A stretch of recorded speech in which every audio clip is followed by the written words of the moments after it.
اللهم صل على سيدنا ومولانا محمد صاحب التاج والمعراج والبراق والعلم، دافع البلاء والوباء والقحط والمرض والألم، اسمه مكتوب مرفوع مشفوع منقوش في اللوح والقلم، سيد العرب والعجم، اسمه مقدس معطر مطهر منور في البيت والحرم، شمس الضحى بدر الدجى صدر العلا نور الهدى كهف الورى مصباح الظلم، جميل الشيم شفيع الأمم صاحب الجود والكرم، والله عاصمه وجبريل خادمه والبراق مركبه والمعراج سفره، وفوق سدرة المنتهى مقامه، وقاب قوسين مطلوبه والمطلوب مقصوده والمقصود موجود، سيد المرسلين خاتم النبيين شفيع المذنبين أنيس الغريبين رحمة للعالمين، راحة العاشقين مراد المشتاقين شمس العارفين سراج السالكين مصباح المقربين، محب الفقراء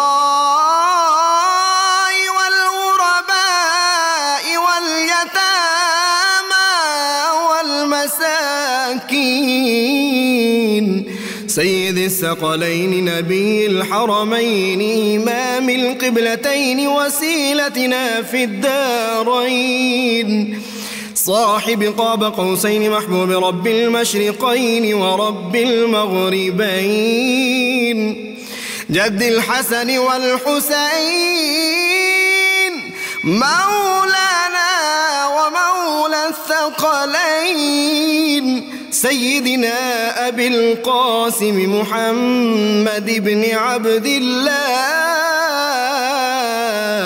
نور من نور الله،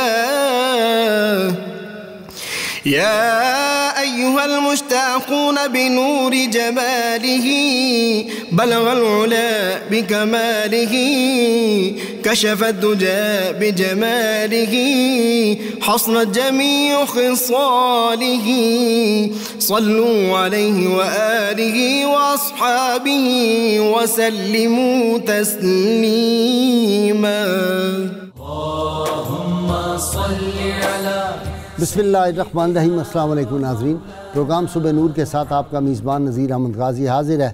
ناظرین کرام، حضرت ابو انیس محمد برکت علی صاحب رحمہ اللہ کی مشہور تالیف اسماء النبی الکریم صلی اللہ علیہ وآلہ وسلم سے ایک اسم مبارک پڑھنے کی سعادت حاصل کر رہا ہوں۔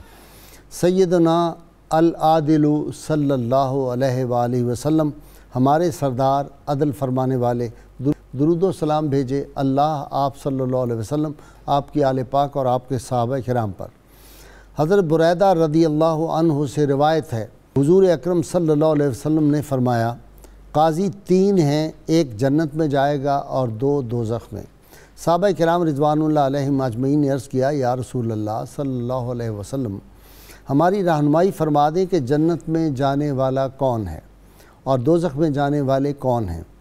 آپ صلی اللہ علیہ وسلم نے فرمایا، جس نے حق پہچانا اور اس کے مطابق فیصلہ کیا وہ جنتی ہے، اور جس نے حق کو جاننے کے باوجود فیصلہ ظلم کی بنیاد پر کیا وہ دوزخی ہے، اور جس نے جہالت پر لوگوں کے درمیان فیصلہ کیا وہ بھی دوزخی ہے۔ اسی طرح روایات میں ہے کہ انصاف کرنے والے لوگ روز قیامت اللہ تعالیٰ کے پاس نور کے ممبروں پر ہوں گے۔ ناظرین کرام، آج ہم سعادت حاصل کر رہے ہیں ایک ایسے بادشاہ وقت کا، ایک ایسے خلیفۃ المسلمین کا جن کی باتیں افسانہ لگتی ہیں۔ آسمان کی آنکھ اور تاریخ کے اوراق نے بہت کم شخصیات ایسی دیکھی ہیں۔ ان کو اسلامی تاریخ کے مطابق چھٹے خلیفہ راشد کہا جاتا ہے۔ 5ویں خلیفہ راشد سیدنا امام حسن علیہ السلام کو اہل علم کہتے ہیں، اور یہ چھٹے خلیفہ راشد ہیں۔ حکومت کی باغ دوڑ ہاتھ میں آئی، حلف نامہ ہو گیا۔ جب اقتدار کی باغ ان کے ہاتھ میں آئی تو پہلا اعلان یہ کیا کہ لوگو، تم میری طرف سے آزاد ہو، اگر تم چاہتے ہو تو کسی اور کو اپنے لیے بہتر مجھ سے ہے تو اس کو منتخب کر لو۔ لوگوں نے کہا نہیں جی، آپ سے بہتر ہمارے پاس کوئی چوائس نہیں ہے۔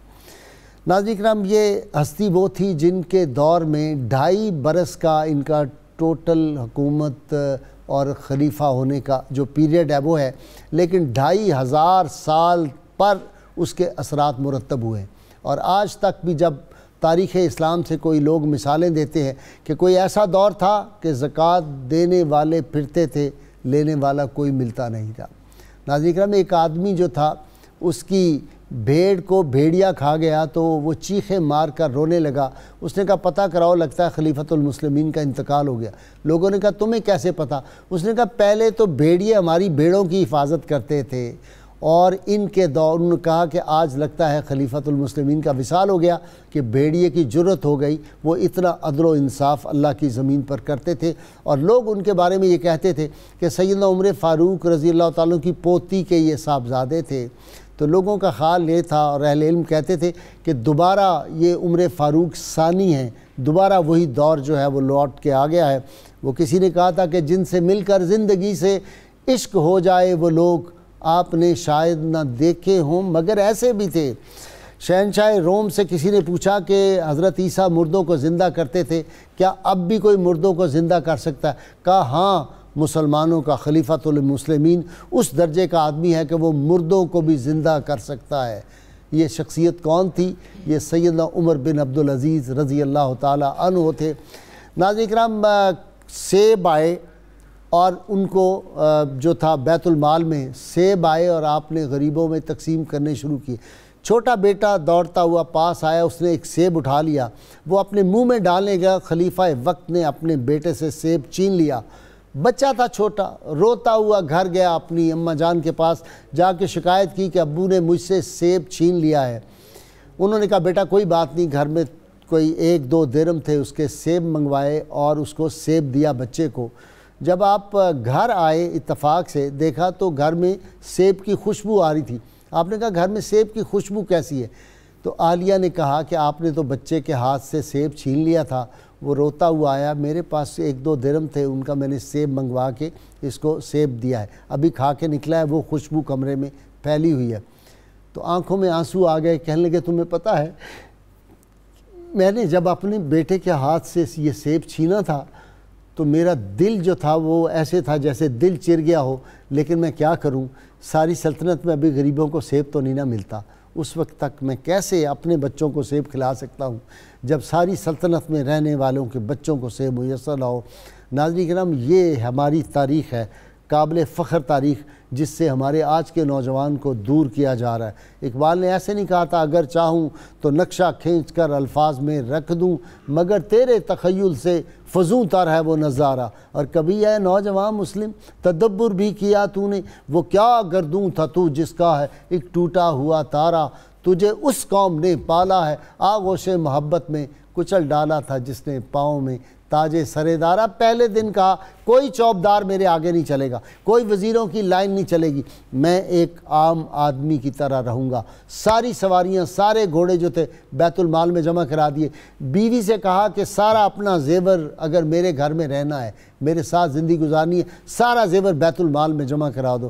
ناظرین کرام، یہ وہ لوگ تھے مسیحا نفس، اور ان کے بارے میں حضرت سفیان ثوری اولیاء کے امام کیا فرماتے ہیں؟ آپ نے فرمایا کہ ویس کرنی رضی اللہ تعالیٰ عنہ جو تھے خیر التابعین تھے، یہ ٹھیک ہے، لیکن ان کو واسطہ جو تھا وہ تو فقر سے مبتلا تھے، وہ تو ایک فقیر آدمی تھے، لیکن ان کا عمر بن عبدالعزیز نے تخت و تاج کو چھوڑا ہے، مال و دولت کو خود چھوڑا ہے، ان کا فقر اختیاری تھا، تخت سکندری پر وہ تھوکتے نہیں ہیں، بستر لگا ہوا ہے جن کا تیری گلی میں۔ ایک آدمی کے پاس پیالہ تھا رسول اللہ صلی اللہ علیہ وسلم نے جس میں پانی نوش فرمایا کرتے تھے، اس کے گھر گئے، منت کی کہ اللہ کے واسطے مجھے یہ پیالہ عطا کر دو، وہ پیالہ لے لیا۔ رسول اللہ صلی اللہ علیہ وسلم موئے مبارک تھا، آپ صلی اللہ علیہ وسلم کے تبرکات کہاں کہاں جگہ جگہ سے لیتے تھے اور فرماتے تھے کہ جب میرا وصال ہو تو یہ تبرکات میرے ساتھ قبر میں رکھ دینا۔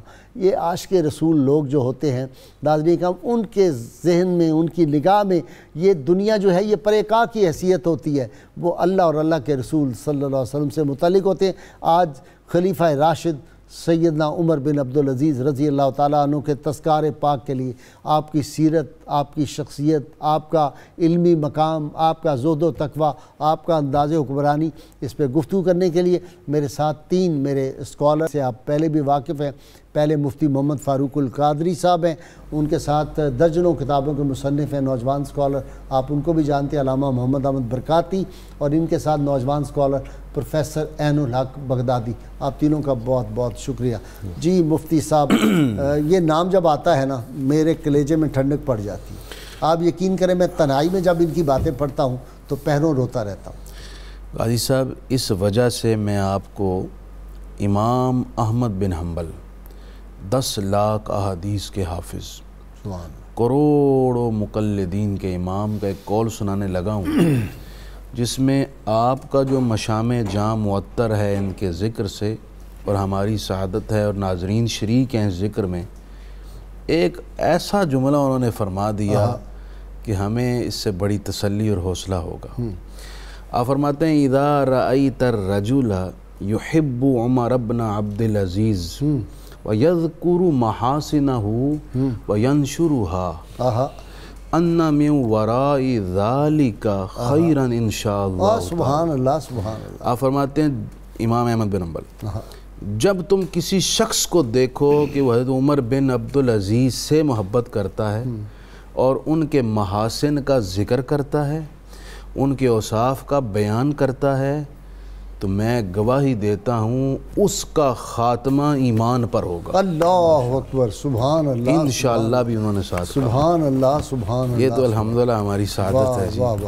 اللہ اور اس کے رسول گواہ ہیں، ملائکہ گواہ ہیں، ہم حضرت عمر بن عبدالعزیز سے محبت کرتے ہیں۔ اوہو، غلام ہے جی ان کے، غلام ہم غلام ہیں۔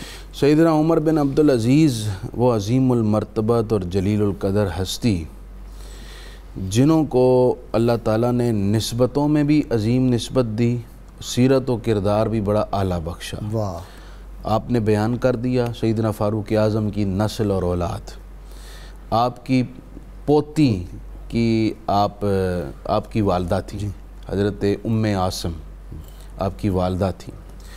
بچپن سے ہی آپ نے مدینہ منورہ کے مشاہیر مشائخ کی صحبت میں زندگی بسر کی، حضرت عبداللہ بن عمر کی صحبت میں رہے، جو کہ صحابی رسول سیدنا فاروق اعظم کے بیٹے ہیں، حضرت انس بن مالک کی صحبت میں رہے، حضرت سیدنا عبادہ بن صامت کی صحبت میں رہے۔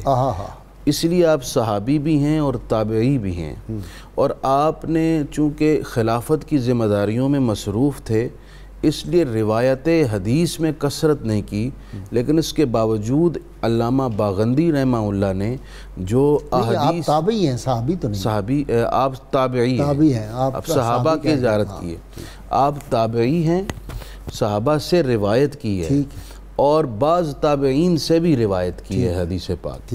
علامہ باغندی رحمہ اللہ نے آپ کی تمام احادیث کو جمع کر کے مسند عمر بن عبدالعزیز کے نام سے اس کو ترتیب دیا ہے، اور وہ اس میں انہوں نے بہت ساری حدیث لکھی ہیں۔ آگے گفتگو میں چل کے میں چند ایک روایات سیدنا عمر بن عبدالعزیز کی ضرور بیان کروں گا۔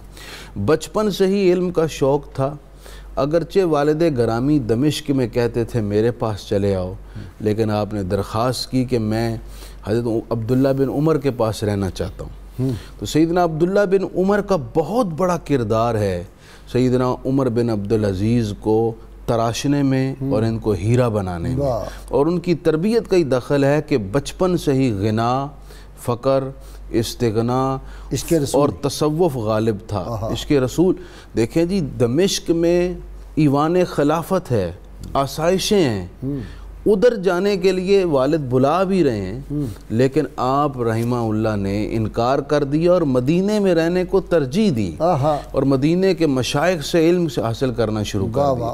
علامہ صاحب، یہ فیضان نظر تھا یا کہ مکتب کی کرامت تھی؟ سکھائے کس نے اسماعیل کو آداب فرزندی؟ یہ سیدنا عبداللہ بن عمر جیسا عاشق رسول ان کے زیر تربیت رہے، اور پھر انس بن مالک کہیں کہ ان کے پیچھے نماز پڑھتے ہوئے ایسے لگتا تھا کہ رسول اللہ صلی اللہ علیہ وسلم کے پیچھے نماز پڑھے، مشابہ تھی اس سے قرات، اور ان کا وہ جو تھا سجود اور قیام، اس کا ذکر کیا۔ جی بسم اللہ الرحمن الرحیم۔ جس عظیم المرتبت ہستی کا ہم تذکرہ کر رہے ہیں، یہ وہ عظیم المرتبت ہستی ہیں کہ جن کو امت نے مجدد الف اول قرار دیا۔ اچھا، ماشاءاللہ۔ مجدد الف ثانی شیخ احمد سرہندی ہیں، اور مجدد الف اول حضرت سیدنا عمر بن عبدالعزیز رضی اللہ عنہ۔ سبحان اللہ، سبحان اللہ۔ آپ کو جو تربیت کے ابتدائی مواقع مرحلے نصیب ہوئے، اس میں ایک صحابی نہیں بلکہ بے شمار صحابہ اکرام مدینہ منورہ میں جو تشریف فرما تھے، ہر ایک کی صحبت سے آپ نے فیض حاصل کیا۔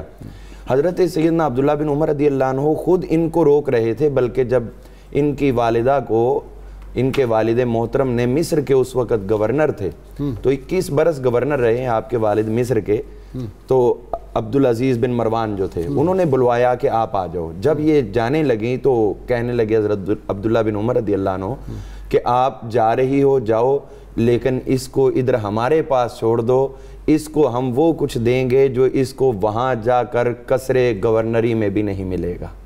آپ نے اس کو روکا ہے، اور یہ رک گئے۔ اور جب والدہ گئی ہیں تو آگے عبدالعزیز جو آپ کے والد تھے، وہ اپنی زوجہ محترمہ اور بیٹے کے استقبال کے لیے خود شہر سے باہر آئے ہوئے تھے، اور ان کو بہت زیادہ شوق تھا اس بات کا کہ میں اپنے بیٹے سے ملاقات کروں۔ جب یہ گئے تنہا دیکھا تو کہنے لگے میرا بیٹا کدھر چھوڑ آئی ہوں؟ تو انہوں نے عرض کیا کہ میں بیٹے کو وہاں چھوڑ کے آئی ہوں جہاں آپ سے زیادہ اس کی بہتر تربیت ہو سکتی ہے۔ اور تربیت کے اندر اصل معاملہ یہ تھا کہ ایک ہوتی تربیت جس طرح عام تھیوری پڑھا دی جاتی ہے، ایک ہوتا ہے پریکٹیکل کرنا۔ تو جو مدینہ منورہ کی خصوصیات کوئی باہر بتاتا تھا تو یہاں تو دکھائی بھی دیتی تھی۔ تو اس لیے یہ فیض جو تھا وہ دونوں طرح تھا۔ حضور صلی اللہ علیہ وسلم آپ کی طرف سے مدینہ منورہ کے اندر گنبد خضرا جو آج موجود ہے، اور اس کے اندر بھی بلکہ میں عرض کروں کہ جب آپ نے اپنے دور گورنری میں مسجد نبوی شریف کو تعمیر کروایا، جدید تعمیر کروائی، تو سرکار دو عالم علیہ السلام آپ کی تربت اطہر کے اوپر سب سے پہلا سفید گنبد آپ نے ہی تعمیر کروایا۔ اچھا، سبحان اللہ۔ پہلا گنبد وہ سفید تھا، گچ کیا ہوا تھا اس کے اوپر آپ نے، اور صحابہ کا دور تھا، اور اس گنبد کے بارے میں کسی نے بھی اعتراض نہیں کیا، اور جیت صحابہ اکرام نے آپ کے اس عمل کو جو ہے وہ اس دور میں پسند فرمایا۔ ان سے زیادہ قرآن اور حدیث کو سمجھنے والا کون تھا، اور وہ منشاء مصطفیٰ صلی اللہ علیہ وسلم، ان سے زیادہ کون سمجھے گا؟ بے شک۔ تو اب یہ جو گنبد مبارک تھا تب تک چلتا آیا، ترکوں کے دور میں آ کر پھر جب دوبارہ ہوا تو اس کو سبز رنگ جو ہے وہ دیا گیا۔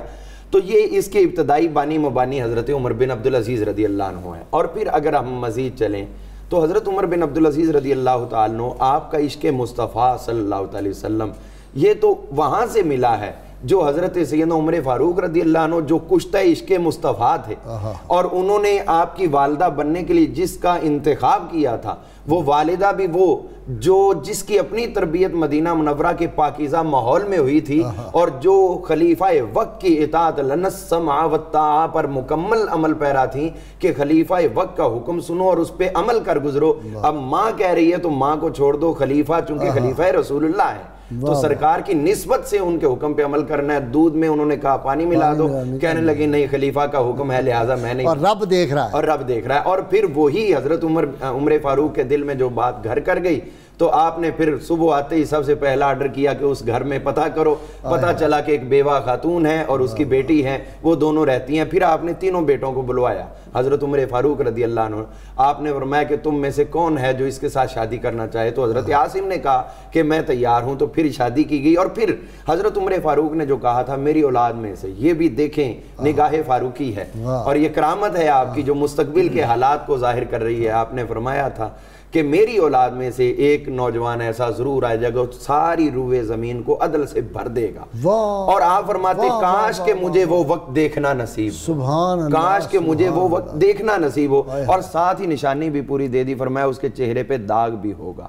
تو حضرت عبداللہ بن عمر کے ایک بیٹے تھے جن کا نام بلال تھا، ان کے چہرے پہ کچھ داغ تھا، لوگ سمجھتے تھے یہ ہے، لیکن جب حضرت عمر بن عبدالعزیز رضی اللہ عنہ آئے تو وہ جانور جو تھا، ایک روایت میں دراز گوش اور دوسرے میں گھوڑا تھا، اس نے سم مارا تو آپ کے چہرے پہ زخم آ گیا، تو اس کا وہ نشان باقی رہ گیا۔ پھر پتہ چلا کہ دعائے فاروقی اور بشارت فاروقی حضرت عمر بن عبدالعزیز رضی اللہ عنہ۔ دعائے فاروقی جناب جی بسم اللہ الرحمن الرحیم صاحب، دعائے فاروقی جی بالکل آپ نے درست فرمایا کہ یہ سیدنا عمر بن خطاب رضی اللہ تعالی عنہ کی مراد ہیں۔ سبحان اللہ۔ جب آپ نے اپنے بیٹے عاصم کو اس وقت کی جو پاکیزہ عورت تھی ان سے شادی کے لیے کہا، تو اس میں جو جملہ تھا روایات میں پایا جاتا ہے کہ آپ نے فرمایا کہ یا بنیہ تزوجھا، کہ اس عورت سے شادی کر لو۔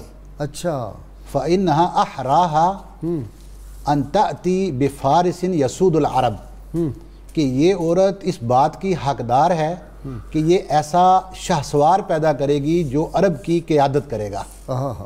سبحان۔ تو انہوں نے الحمدللہ سلطنت جو خلافت تھی مسلمانوں کی اس پوری خلافت کی، تو یہ مراد تھے سیدنا عمر بن خطاب رضی اللہ تعالیٰ عنہ کی اس دعا کی، یہ استجاب، یہ قبولیت تھی دعا۔ ٹھیک۔ عمر بن عبدالعزیز رضی اللہ تعالیٰ عنہ، یہ آپ کے اس پروگرام کے توسط سے آج ہمارے معاشرے اور سوسائٹی کے لیے یہ بہت بڑی سعادت ہے کہ ہم اپنے اسلاف کے کارناموں سے واقفیت حاصل کرتے ہیں، اور ہم کوشش کرتے ہیں کہ کسی نہ کسی طریقے سے امت بھی ان چیزوں کو اپنی زندگی کے اندر امپلیمنٹ کرے، کیونکہ اگر ہم ان چیزوں کو عملی زندگی کے اندر نہیں لے کر آئیں گے تو پھر یہ جسٹ گفتگو کی حد تک کو خوبصورت لگے گا۔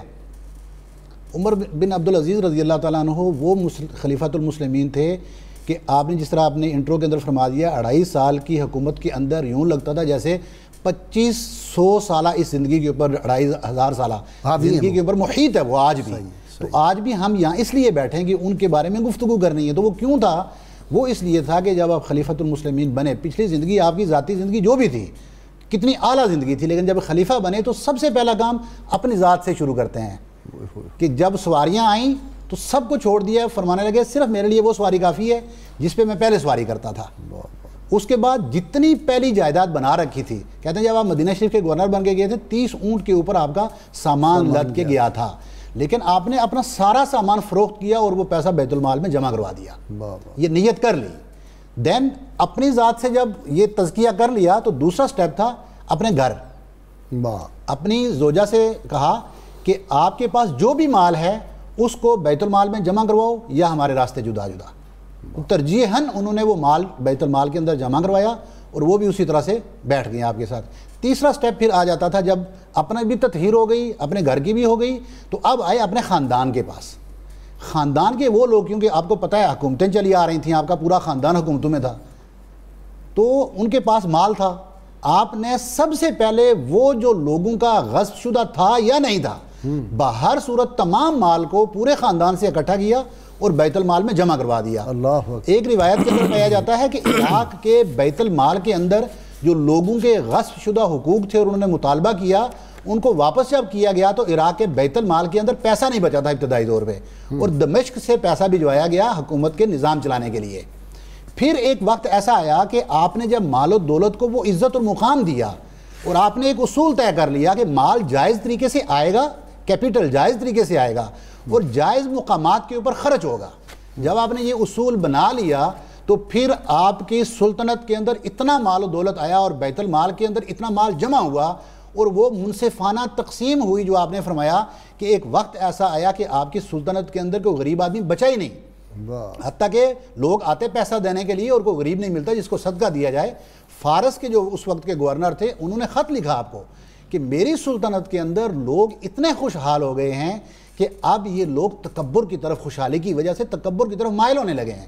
تو آپ نے ان کو جواب دیا کہ لوگوں کو شکر کا درس کیوں نہیں دیتے، اتنے خوشحال لوگ ہو چکے تھے۔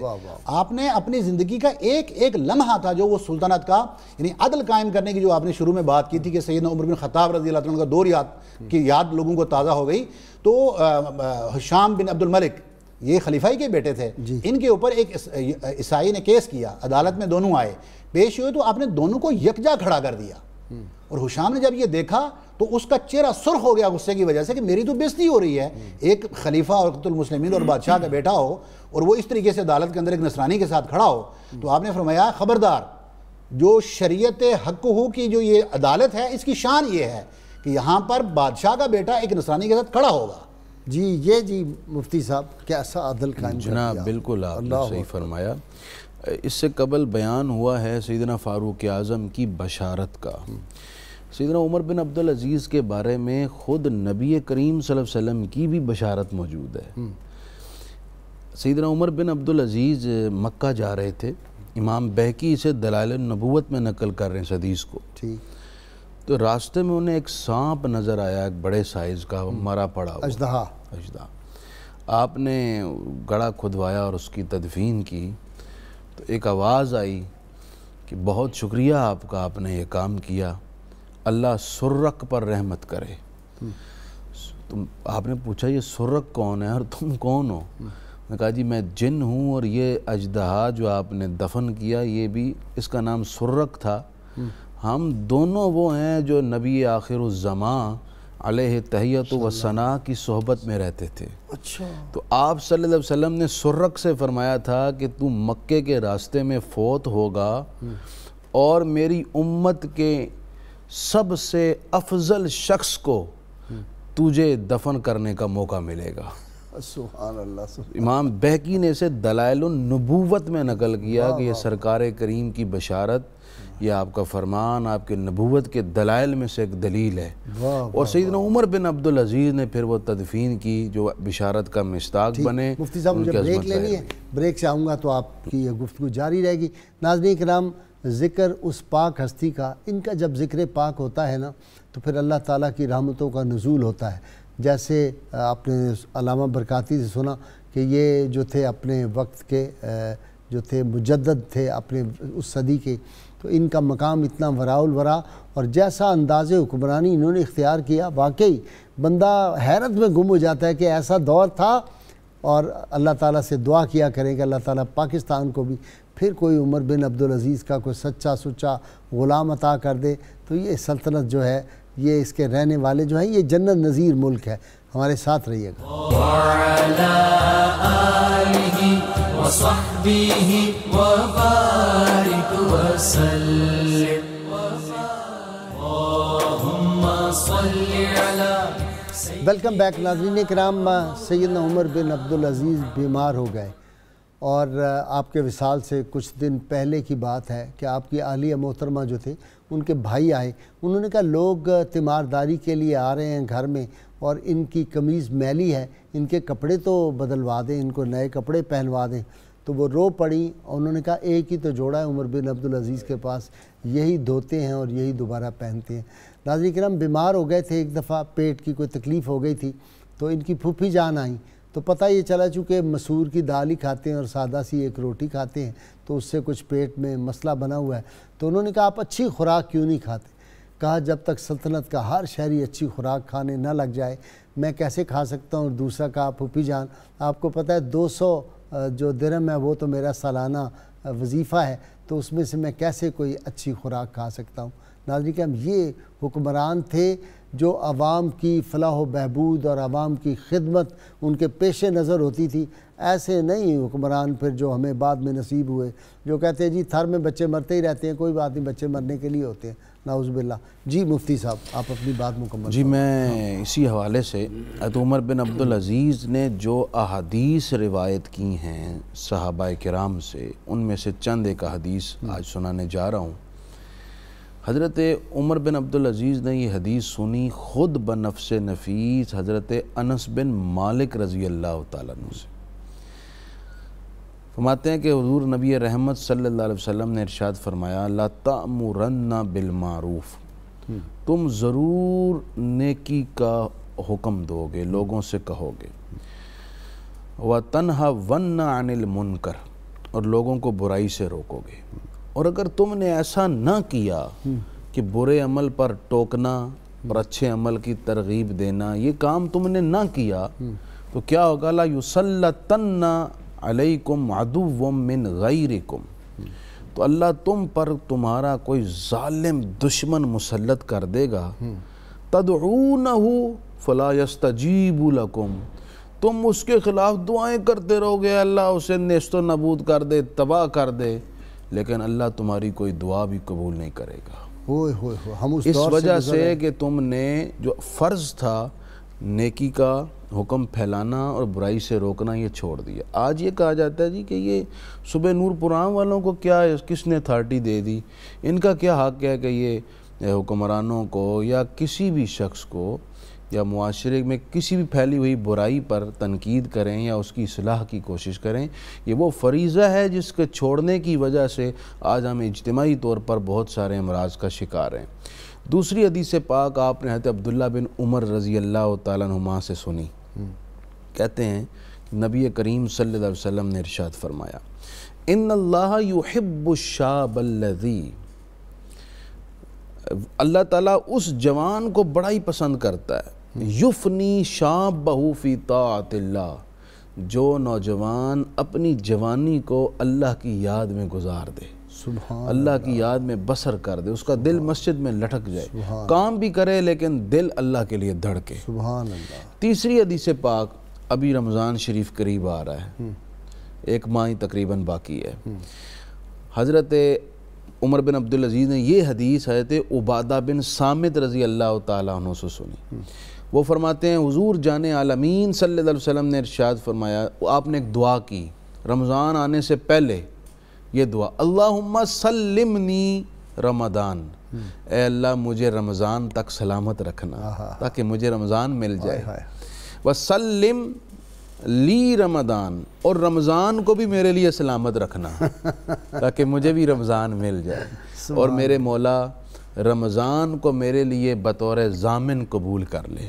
یہ حضور پہلے دعا، یعنی 1-1.5 ماہ پہلے آپ رمضان کے لیے مستعد اور تیار ہو کر امت کو یہ درس دے رہے ہیں کہ رمضان کی پہلے ہی تیاری کرو، بخشش کا مہینہ ہے، نجات کا مہینہ ہے، جو تم نے رجب اور شعبان میں بویا اور پانی دیا ہے اس کھیتی کو کاٹنے کا مہینہ۔ واہ واہ واہ جی، تیاری رجب کے مہینے میں، اسی لیے ہم بھی تیاری کروا رہے ہیں۔ تو یہ تیاری کا جو ایک قبلہ مفتی صاحب نے اشارہ دیا ہے اس بارے میں بھی میں عرض کرنا چاہوں گا کہ 1 رجب شریف گزری ہے، حضرت عمر بن عبدالعزیز رضی اللہ تعالیٰ عنہ آپ اپنے تمام گورنرز کو یہ لیٹر جاری فرمایا تھا کہ کم از کم 5 راتوں کو ضرور تم نے خود بھی جاگنا ہے اور اپنے زیر اثر لوگوں کو بھی بیدار رکھنا ہے۔ اچھا جی، جی کمال ہے۔ یہ آپ نے باقاعدہ سرکاری خط جاری فرمایا تھا، اور اس میں جو ہے وہ شب اول رجب تھی اور شب برات تھی اور شب قدر تھی اور عیدین کی راتیں تھیں، تو یہ آپ نے حکمن فرمایا تھا کہ تم نے خود بھی عبادت کرنی اور لوگوں کو بھی اس کا حکم دینا۔ اور پھر آپ نے جب خود شب برات کو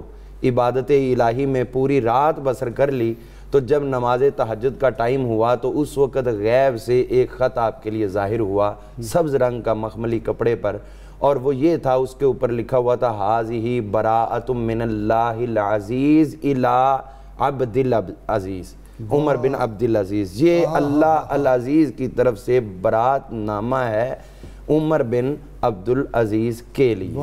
آپ کی کوئی کتاب بھی نہیں شب برات کے والے سے؟ ہاں جی، میں نے الحمدللہ لکھنے کا شرف حاصل کیا ہے، شب برات کے فضائل و دلائل۔ ہاں، مجھے ذہن میں آ گیا کہ میں نے اس کے اندر بھی میں نے یہ عرض کیا، یہ لکھا آپ نے۔ ہاں جی۔ تو اب ہم دیکھتے ہیں کہ حضرت عمر بن عبدالعزیز رضی اللہ عنہ، آپ نے جو اس وقت ایک مسئلہ چل رہا تھا، اہل بیت کے ساتھ آپ نے بہت زیادہ محبت کا اظہار فرمایا۔ لوگ جو تھے وہ حکمرانوں کو خوش کرنے کے لیے اپنے خطبوں میں حضرت سیدنا مولا علی المرتضیٰ شیر خدا کرم اللہ وجہ الکریم ان کے اوپر سب و شتم کیا کرتے تھے، اور آپ نے اس کو بائی آرڈر منع کر دیا کہ آج کے بعد میرے دور حکومت میں کوئی بھی شخص یہ کام نہیں کرے گا۔ اور اس کے ساتھ ساتھ بلکہ آپ کی تو اتنی محبت تھی کہ کسی نے کہہ دیا تھا یزید کو امیر المومنین، تو آپ نے فرمایا اس نے جھوٹی تہمت لگائی ہے، وہ مومنوں کا امیر کہاں تھا، لہٰذا اس کو کوڑے لگوائے جائے، آپ نے اس کو 20 کوڑے لگوائے تھے۔ تو اسی جی اہل بیت طاہر کی تو شان وراء اللہ، اسامہ بن زید رضی اللہ تعالیٰ کی بیٹی آئی، اس کے لیے چادر بچھا دی اور خود نیچے بیٹھے ان کو اوپر بٹھا دیا اور ان کو اتنے تحفے تاج دے کے رخصت کیا۔ تو اسی طرح جو ہے حضرت امام باقر رضی اللہ عنہ، آپ ارشاد فرمایا کرتے تھے کہ عمر بن عبدالعزیز جس طرح حضرت سیدنا ابراہیم علیہ السلام کو اللہ نے امت واحدہ تنہا ان کو قرار دیا ہے، اسی طرح عمر بن عبدالعزیز بروز معاشر دنیا میں سے امت واحدہ کی صورت میں تنہا کھڑے ہوں۔ تو اتنا بڑا شرف اتنے بڑے امام نے ان کی یہ بشارت دی ہے۔ اور حضرت فاطمہ بنت علی آپ فرمایا کرتی تھی ان کے وصال کے بعد، فرمایا کرتی تھی کہ عمر بن عبدالعزیز اگر زندہ ہوتا تو ہمارے حالات گھر کے بہت ہی بہترین ہوتے، وہ ہمارے اوپر بہت زیادہ اپنی خدمات پیش کیا کرتے تھے۔ تو یہ ان کا ایک طریقہ کار تھا زندگی کا۔ اور مسجد کے اندر آپ جب آتے ہیں تو اس دور میں یہ تھا کہ ممبر رسول کے اوپر بڑے بڑے ممبر بنا دیے جاتے جن کے اوپر گورنرز آ کر بیٹھتے، لوگوں کو پتہ چلے یہ گورنر ہے، خطیب الاسلام نیچے ہوتے اور یہ اوپر بیٹھے ہوتے۔ آپ نے تمام مسجدوں میں حکم دے دیا سب ممبر ختم کرو، صرف ایک ممبر رسول ہوگا جس کے اوپر امام خطبہ دیا کرے گا۔ یہ قبلہ غازی صاحب آج اگر کوئی یہ کہے کہ یہ مشکل ہے، یہ نہیں جی، یہ پرانے دور کی بات ہے۔ قرآن فرماتا ہے یا ایھا الذین آمنوا قوا انفسکم وَأَهْلِكُمْ نَارًا، پہلے خود کو جہنم کی آگ سے بچاؤ پھر اپنے گھر والوں کو بچاؤ۔ جب آدمی اپنے آپ کو اور گھر والوں کو بچا لیتا ہے تو پھر دوسروں کو بچانے میں کوئی مشکل پیش نہیں آتی۔ اور یہ تمام اس آیہ کریمہ پر مکمل طور پر عمل حضرت عمر بن عبدالعزیز رضی اللہ عنہ نے کر کے دکھایا کہ جتنے بھی مال تھے، جو منال تھے، جو جائیدادیں تھیں، سب آپ نے واگزار کروائیں۔ اور پھر اس کے بعد جو ہے جب سب سے پہلے اپنے گھر سے دے دیا، اپنی زوجہ محترمہ کو کہہ دیا جس کے پاس ایک قیمتی ہیرا تھا اور زیورات تھے، فرمایا ایک کا انتخاب کر لو، یا مجھے رکھ لو یا ان کو رکھ لو۔ تو جب گھر سے نکلوا دیا تو اب کسی اور کی کیا جرت تھی؟ آج یہ ہے کہ کوئی حکمران یہ کہتا ہے کہ میں ملک میں یہ کر دوں گا وہ کر دوں گا، کرو گے ٹیکسوں کے ساتھ کرو گے، اپنے گھر کا تو کبھی بتاؤ ملک کو کبھی کچھ دیا؟ اس ملک سے لیا ہے تم نے، دیا کچھ نہیں ہے، اور پھر یہ کہتے ہو کہ یہ حالات تو واقعی تم جیسے لوگوں کی موجودگی میں۔ اپنا بغدادی صاحب سپریم کورٹ میں جو رپورٹ پیش ہوئی، انہوں نے کہا جی 90 کروڑ روپیہ 3 ماہ میں اشتہارات میں حکمرانوں نے اپنی ذاتی تشہیر پہ خرچ کر دیا۔ 90 کروڑ میں کتنے اسپتال بن سکتے تھے؟ ذرا غور کیجیے۔ غازی صاحب، آپ کا جو پروگرام ہے میں اس لیے گزارش کیا تھا کہ یہ ہمارے لیے مشعل راہ ہونا چاہیے۔ یہ ہمارے اسلاف ہیں، مسلمانوں کے ہیروز ہیں، ان کی زندگیوں کو ہمارے حکمرانوں کے لیے یہ لازمی درس ہونا چاہیے۔ ہمارے جتنے بھی ہمارے ملک کے اندر حکومت کرنے والے بیوروکریٹس سمیت حکومتی انتظامیہ کے لیے باقاعدہ ایک سکول ہو، ایک کلاس روم ہو جو پارلیمنٹ میں یہ بیٹھ کے اور کام کرتے ہیں، وہاں پر یہ ہو۔ اور سیدنا عمر بن عبدالعزیز رضی اللہ عنہ کے ایک دن ایسا رکھا جائے جہاں یہ چیزیں بیان کی جائیں، مفتی فاروق القادری کا اور علامہ کا آپ کا کئی اس طرح کے اسکالرز جائیں، ان کو حضرت عمر بن عبدالعزیز طے ہو کہ آج فلاں پہ گفتگو ہوگی، ان کو تعارف ہو۔ دیکھیں نا جب ان کا وصال پاک کا وقت آیا تو جو انہوں نے ٹوٹل اپنی وہ جو وراثت چھوڑی وہ 17 دینار میں سے 5 دینار آپ کے کفن پہ خرچ ہوئے، اور باقی آپ کے بچوں کو فی کا 19 درہم جو تھے وہ آئے۔ اچھا، دوسری طرف حشام کا جب انتقال ہوا ہے، حشام بن عبد الملک کا، اسے 10 لاکھ دینار سونے کے اس کی اولاد کے آئے۔ لیکن پھر وقت کیا آیا؟ جن کو حلال کا رزق دیا تھا انہوں نے بعد میں آپ کے ایک صاحبزادے نے مسلمانوں کو ضرورت پڑی 100 گھوڑے جہاد میں دے دیے، جو انہوں نے کاروبار کیا اللہ نے اس میں برکت دی، اور حشام کے جو اولاد تھی بعد میں وہ بھیک مانگتی پھرتی۔ بارک اللہ۔ اس لیے حکمرانوں کو سمجھنا چاہیے یہ جو اولاد کے لیے پیسہ حرام اکٹھا کرتے ہیں یہ ان کے کام نہیں آئے گا، ان کی اولاد کا جہنم خریدے اور ذلیل بھی ہوں گے اور ہو بھی رہے ہیں۔ دیکھیں غازی صاحب، جو آپ نے یہ بات کی نا کہ جا کے ان کو درست ہیں اور مفتی صاحب جائیں، عمر بن عبدالعزیز رضی اللہ تعالیٰ عنہ نے سب سے پہلے اپنی حکومت کے لیے 10 فقہا کی ایک مشاورتی کمیٹی بنائی تھی، اور وہ آپ کو مشورے دیتے تھے، تو تب آپ اس مقام پر بھی پہنچے۔ یہ نہیں تھا کہ آپ صرف اپنی ذہانت اور فطانت کے اوپر چلتے تھے، بلکہ آپ نے ایسے لوگوں کی سلیکشن کی ہوئی تھی کہ جو حکومت کو، اب ہماری سلیکشن کس طرح کی ہے آپ اندازہ کر سکتے ہیں کہ وہ آگ میں جھونکنے کے راستے بتا رہے ہیں۔ بیٹی نے کہا کہ نئے کپڑے عید پہ، جی بالکل، تو آپ نے کہا میرے پاس تو اتنا کچھ ہے نہیں، اچھا بیت المال کے خزانچی سے منگواتے ہیں۔ منسٹر کو منگوایا، وہ منسٹر تھوڑا تھے جو ملک سے بھاگ جاتے تھے لوٹ کے، تو ان کو جب بلایا تو اس نے کہا جی بالکل میں آپ کو قرضہ دے دیتا ہوں، قرض حسنہ کے طور پہ ایڈوانس تنخواہ بھی دے دیتا ہوں، لیکن یہ بتا دیں کہ آپ زندہ رہیں گے عید کے بعد تک؟ تو آپ نے کہا نہیں مجھے ضرورت نہیں ہے، اور روتے ہوئے گھر آ گئے۔ کہا یہ بات تو اس نے بالکل ٹھیک کہی۔ جی بالکل، یہ عمر بن عبدالعزیز ہے۔ یہ ساری کیفیات اور جذبات اور افکار اور سوچیں اس وقت پیدا ہوتی ہیں جب دل میں خوف خدا ہو، جب یہ پیش نظر ہو کہ میں نے مرنا بھی ہے اور میں نے حشر کے دن اللہ کے حضور ایک ایک عمل کا حساب بھی دینا ہے۔ جب خوف خدا کا غلبہ ہوگا تب جا کر معاملات میں سچائی اور صفائی پیدا ہوگی۔ سیدنا عمر بن عبدالعزیز بڑا پر خوبصورت یاد آ رہا ہے، آپ کو سنا دوں۔ ایک وہ بھی تھا دستور کہ زنجیر ہلا دی جس نے، سلطان نے کہی لبیک خوش ہو کے صدا دی، ایک ہم کو بھی اب دستور آیا ہے میسر، کانٹوں نے کیا جرم تو پھولوں کو سزا دی۔ اللہ، اب ہمارا یہ حال ہے۔ سیدنا عمر بن عبدالعزیز کا آپ مطمع نظر دیکھیں، اور انہوں نے خلافت کو اپنے لیے جو ان کا ٹینیور تھا، یہ نہیں سوچا کہ مجھے وقت مل گیا ہے میں خوب مال و دولت جمع کر لوں تاکہ میرا فیوچر محفوظ ہو جائے۔ ٹھیک، آپ کی سوچ کیا تھی؟ جب آپ خلافت کے لیے نامزد ہو گئے، لوگ آپ سے بیعت کرنے کے لیے آتے تھے، تو آپ لوگوں کو بیعت کرنے سے پہلے ایک جملہ کہتے تھے اور اس جملے پر بیعت کی جاتی تھی۔ وہ جملہ کیا تھا؟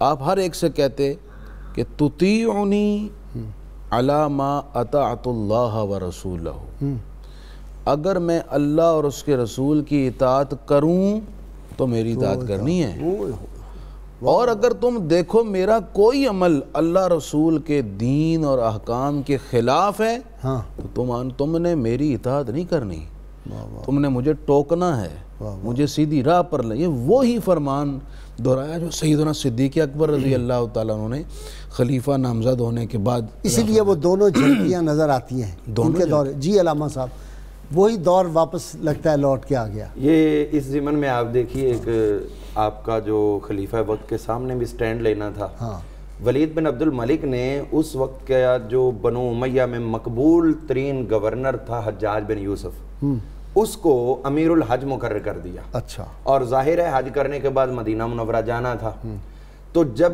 اس کی آپ کو خبر ملی کہ وہ آ رہا ہے سرکاری طور پر، آپ اس وقت مدینہ منورہ کے گورنر تھے، تو آپ نے فوری طور پر منع کر دیا کہ یہ ظالم ہے اور میری موجودگی میں یہ مدینہ منورہ نہیں آ سکتا۔ واہ واہ واہ واہ واہ۔ اس کا مطلب یہ ہے کہ ظلم کے خلاف کھڑا ہونا، اور وہ حجاج بن یوسف جس نے آپ کے خاندان کی حکومت قائم کروانے کے لیے صحابہ اکرام سمیت بے شمار تابعین کو شہید کروایا، سعید بن مسیب کو کس نے لٹکایا، اس طرح کے بے شمار مواقع جو ہیں وہ اس کی زندگی میں تھے جب اس نے انسانی خون کو پانی کی طرح بہایا، لیکن اس کا مدینہ منورہ کی مقدس گلیوں میں ان راہوں میں داخلہ آپ نے بند کروایا اور خلیفہ کو لکھ دیا، پھر بھی آپ نے بھیجنا ہے تو میں اپنی گورنری چھوڑ دوں گا۔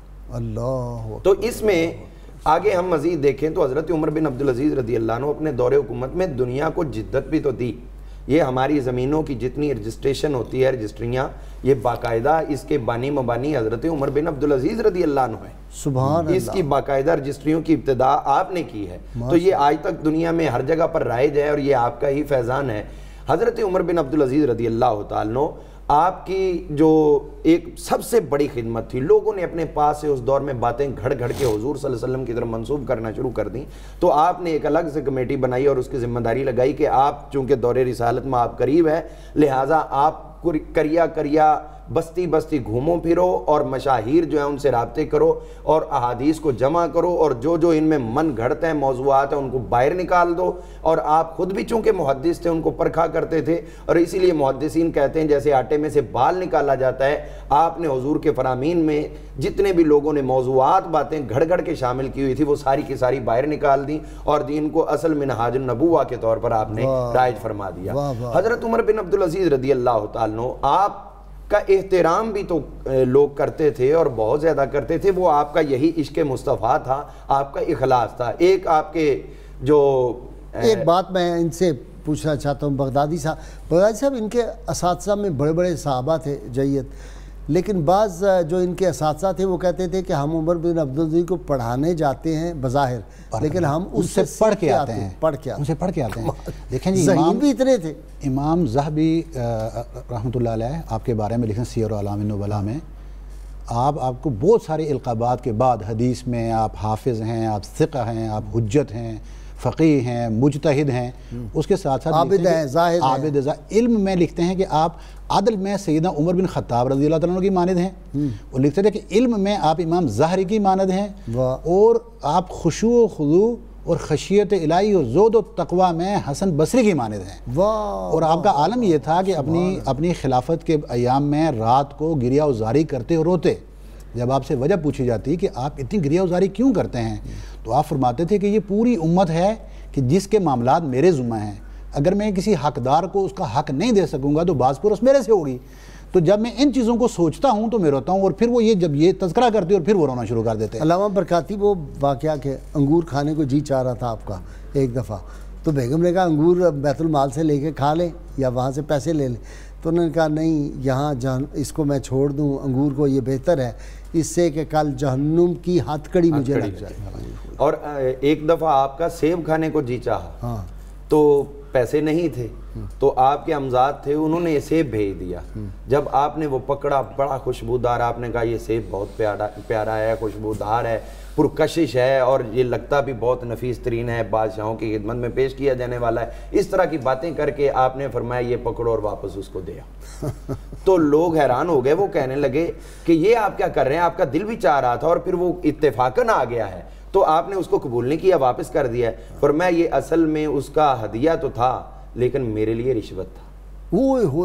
یہ میرے لیے رشوت. پھر جب وفات ہو گئی تو وہ کیا ہوا پھر؟ ہاں جی, اور اس بات کو مکمل کروں کہ انہوں نے کہا کہ آپ کس طرح اس کو کہہ رہے ہیں کہ حضور صلی اللہ علیہ وسلم تو خود ہدیہ لیا کرتے تھے. انہوں نے کہا وہ پیش کرنے والے صحابہ تھے, وہ صرف ہدیے کو ہدیے کے طور پہ پیش کرتے تھے اور یہ رشوت کے طور پہ پیش کر رہا ہے. تو اس لیے میں اس چیز کو قبول نہیں کر سکتا. اور آپ نے بائی آرڈر منع کیا ہوا تھا کہ کسی بھی سرکاری آدمی کو کوئی شخص ہدیہ اور گفٹ پیش نہیں کر سکتا. اور آپ کے اپنے وصال پر جس نے آپ کو زہر دیا تھا, کسی نے کہا کہ آپ پہ جادو ہو گیا, جادو کے اثرات ہیں, کسی نے کچھ کہا, کسی نے فرمایا مجھے پتا ہے مجھے فلاں نے زہر دیا ہے, اور اس کو پھر تنہائی میں طلب کیا, تو نے مجھے زہر دیا تھا. نے کہا میری زندگی کتنی قیمت وصول کی؟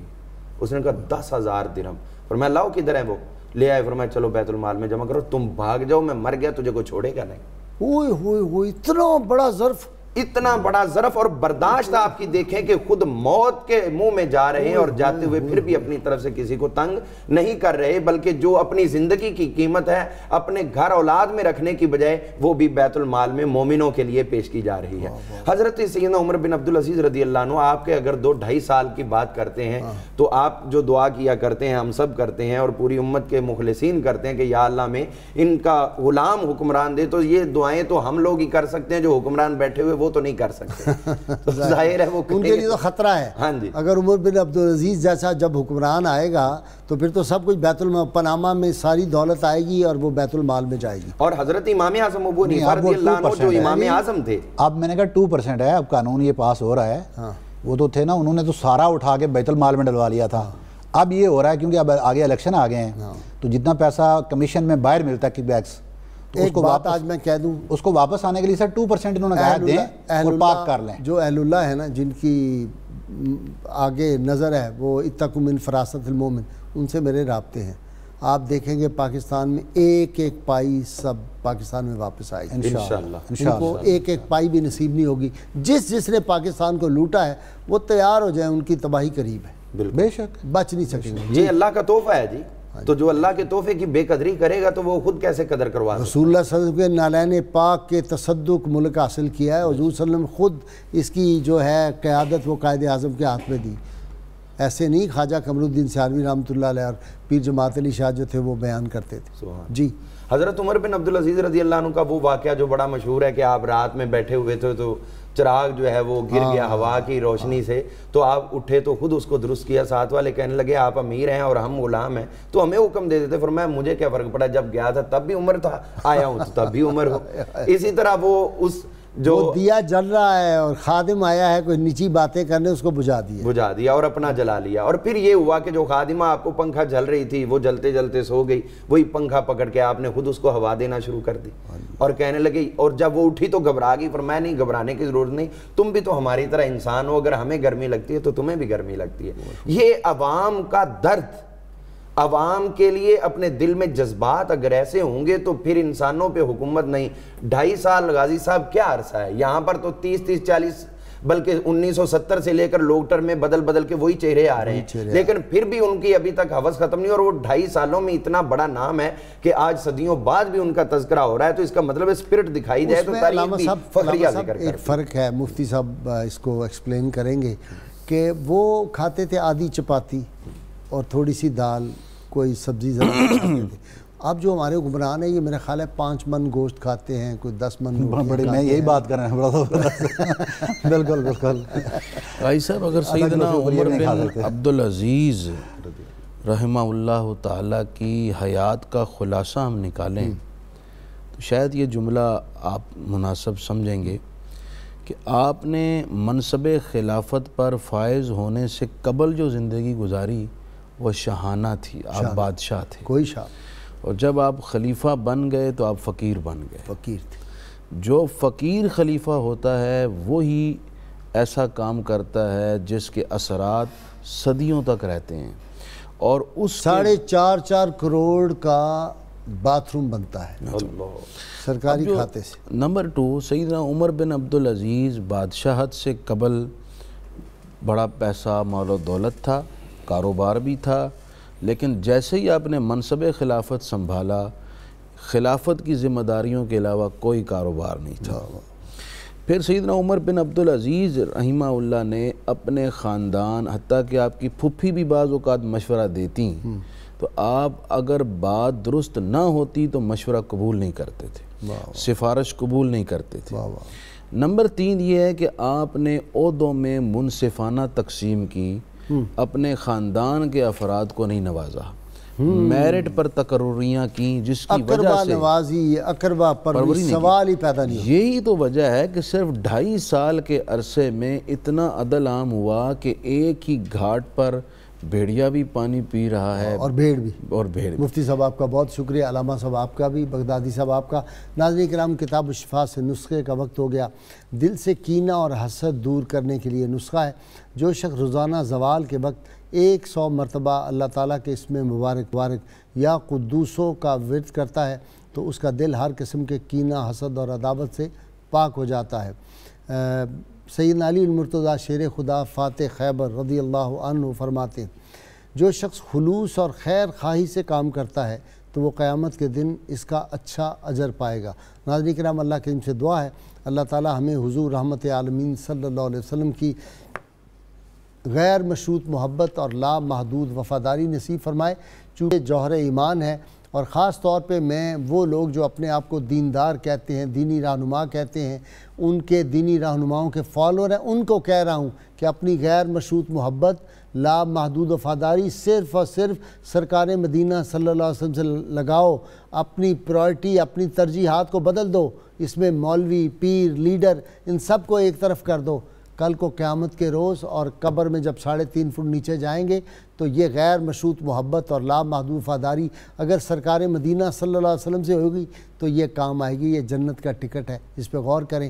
اور ناظرین کرام، اللہ تعالیٰ سے دعا ہے اللہ تعالیٰ پاکستان کو، مملکت خدا داد پاکستان کو سیدنا عمر بن عبدالعزیز رضی اللہ تعالیٰ عنہ کا سچا خادم، ان کی سوچ والا عطا فرما دے۔